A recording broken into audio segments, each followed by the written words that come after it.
a vida alegre e contente. A vida da gente é uma parada, tem coisas que passam talvez de repente, mas em nossa mente ficam bem guardadas. Por eu ser artista eu sou divertido, mas às vezes fico meio distraído, falando sozinho e dando risada.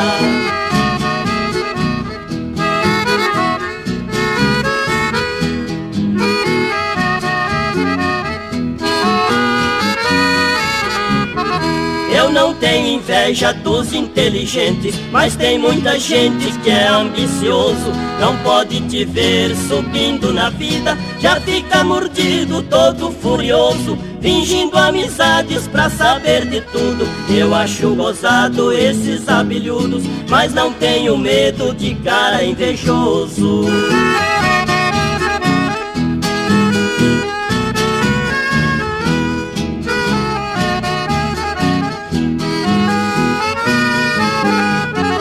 A vida do artista é interessante, viaja bastante e temos amigos, pois eu dou razão pra quem tem inveja. Isso não aleja nem causa perigo, quem fala de mim é um atrasado, pois eu tenho pena do pobre coitado, mas ele não pode nem falar comigo.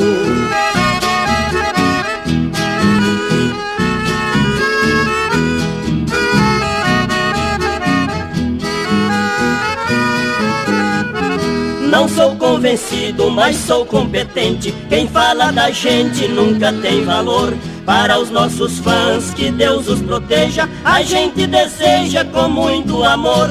Enquanto os outros comentam besteira, nós vamos seguindo a nossa carreira, mas sempre com fé em nosso Senhor.